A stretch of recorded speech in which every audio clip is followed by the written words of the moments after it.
Halo guys, meet again with Pablo. Welcome to my channel. Apa kabar kalian hari ini?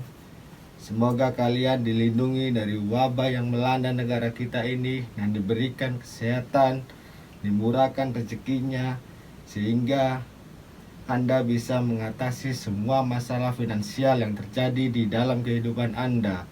Jangan lupa like dan subscribe channel ini agar kami dan tim lebih berkembang untuk membangun channel ini dan memberikan Anda seputar pengetahuan, edukasi, dedikasi seputar pinjaman online, finansial, dan masalah-masalah yang terjadi dalam transaksi online, sehingga Anda tahu bagaimana resiko yang Anda hadapi ketika Anda melakukan suatu kegiatan dalam suatu transaksi online.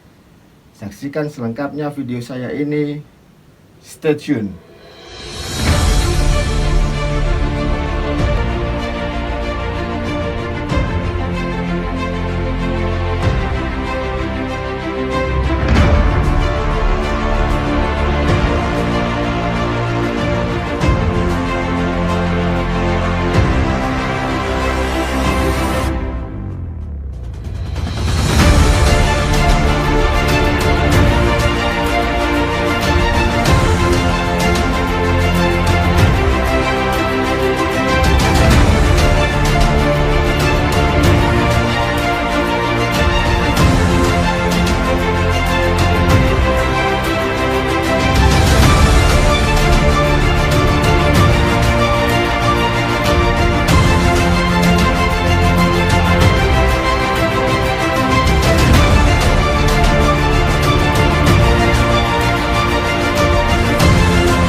Ketika kita di-approve dalam kartu kredit atau aplikasi kredit online, kita senang karena kita memiliki limit.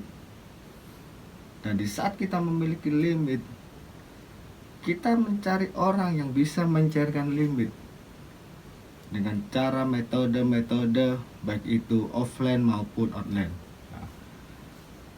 Untuk itu banyak jasa-jasa penyedia gestun. Nah, oleh karena itu kita akan bedah klarifikasi dan spesifikasinya. Gestun adalah sebuah metode gesek tunai untuk pemilik limit, baik itu kartu kredit ataupun APK kredit online, yang dilakukan dalam e-commerce atau toko online. Pemilik limit tersebut seolah-olah membeli barang, tapi tidak mendapatkan barang, tapi mendapatkan uang senilai harga barang yang telah ditentukan oleh pemilik limit. Dalam gestun, faktor yang paling berbahaya adalah pemilik limit. Untuk itu, mari kita mengenal ciri-ciri potensi gestun-gestun yang berbahaya. Yang pertama, dia menjanjikan pencairan cepat. Kenapa dia menjanjikan pencairan cepat? Karena supaya Anda mau. Sedangkan alurnya untuk pencairan cepat adalah sesama kota. Jadi ketika kita membeli barang sesama kota, kita bisa cepat karena kita menggunakan pengiriman melalui ojek online. Kalau kita berbeda tempat, apakah mungkin kita dapat menjalankan cepat? Kalau dulu sih kita bisa, karena sebelum resi otomatis itu hadir oleh e-commerce, kita bisa menyiasati CS sebuah e-commerce dengan cara kita kerjasama chat antara penjual dan pembeli, memberi suatu berita acara kepada CS. Tapi di era ini, semua e-commerce memberlakukan resi otomatis. Itu yang membuat kita kesulitan. Tapi dengan hadirnya resi otomatis ini, kita berpikir panjang. Bagaimana kita bisa menyiasati CS tersebut? Karena CS dengan resi otomatis ini selalu menanyakan resi pengiriman. Nah, kalau pihak si penyedia jasa Destun tersebut tidak mempunyai dana talangan, bagaimana mungkin itu bisa terjadi dengan cepat? Kalau tidak ada unsur-unsur lain atau unsur-unsur terselubung di balik Destun tersebut. Ketika Anda membelanjakan suatu barang di e-commerce, berarti Anda melepaskan uang pribadi Anda ke tangan penyedia jasa Destun tersebut. Ketika Anda menyelesaikan barang juga pun berarti uang Anda sudah di take over, uang atau limit Anda sudah di take over ke penyedia jasa Destun tersebut. Controlling uang sepenuhnya dikuasai oleh penyedia jasa Destun tersebut. Apabila penyedia jasa Destun tersebut tidak amanah, coba Anda pikirkan, coba Anda bayangkan apa yang terjadi dengan limit Anda atau uang Anda. Siapa yang dirugikan? Bukankah Anda? Atau orang lain?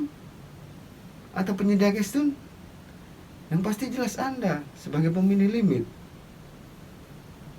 Yang kedua adalah cashback. Umumnya mereka menawarkan cashback yang menarik dengan bonus ini itu bla bla bla, supaya calon-calon nasabah Destun ini mau memakai jasa beliau. Yang ketiga adalah meminta data Anda. Kadang dari mereka ada yang meminta data Anda berupa KTP atau yang lainnya. Bahkan ada salah satu limit dari travel itu, kadang si penyedia jasa harus meminta OTP Anda atau one time password. Artinya APK Anda dikontrolling sepenuhnya oleh penyedia jasa Destun ini. Seandainya mereka tidak amanah, mereka bisa memakai limit Anda untuk kepentingan pribadi dia. Bayangkan, begitu rawanya praktek Destun ini. Yang keempat, testimoni. Umumnya mereka selalu menyediakan dan selalu siap dengan testimoni yang menyatakan kepuasan. Terus siapa itu yang menyatakan testimoni itu? Yang menyatakan testimoni itu adalah kalangan mereka sendiri, kalangan atau komplotan mereka, sehingga Anda percaya sepenuhnya, sehingga Anda trust untuk menjalankan praktek Destun tersebut. Padahal testimoni tersebut adalah sebuah settingan dari mereka. Kalau Anda ingin tahu, coba ulangi video saya berkali-kali, tidak apa-apa, supaya Anda tahu bagaimana penyedia jasa Destun itu. Karena Destun ini Destun online, kita tidak tahu di mana mereka tinggal, kita tidak tahu histori dan recordnya. Anda wajib menanyakan ke orang-orang tertentu atau orang-orang netral dan mempertimbangkan apakah dia pernah menggunakan jasa Destun ini, apakah dia amanah atau sebaliknya. Anda pertimbangkan itu, daripada terjadi hal-hal yang tidak Anda inginkan. Selalu bijak, berpikir jernih dan cerdas, dan pahami semua resikonya. Resiko terjadi karena ketidaktahuan kita untuk melakukan sesuatu hal. Ketika kita tidak tahu, resiko itu terjadi. Dan ketika kita tahu, kita bisa meminimalisir resiko tersebut. Sampai ketemu di video saya selanjutnya minggu depan. Kita akan membahas bagaimana dan ciri-ciri CS yang mengaku dari kantor pinjaman online, agar kita tidak terkecoh dan menjadi korban dari media sosial. Kalau Anda datang kepada kami untuk berharap lumer, Anda salah besar. Lebih baik uang Anda gunakan untuk keperluan yang lebih bermanfaat. Tapi kami tahu bagaimana kami bisa memprioritaskan data Anda, sehingga data Anda kemungkinan besar bisa di-approve dalam suatu platform pinjaman. Untuk kalian yang terlilit masalah hutang, kami menemukan sebuah formula cerdas, Money Management PTT, formula elegan bagaimana membayar suatu pinjaman online bukan dengan duit pribadi kita, tapi kita menggunakan opsi yang lain. Malahan kita dapat untung dari pinjaman online tersebut. Bagaimana money management tersebut secara detail dan spesifikasinya, silakan hubungi kontak person admin 4 di bawah ini. Konsultasikan semua masalah pinjaman online dan finansial kepada admin 4 saya di bawah ini. Dan kalau Anda ingin berkonsultasi secara intensif kepada saya menyediakan 2 slot per hari, karena saya melayani seluruh wilayah Indonesia.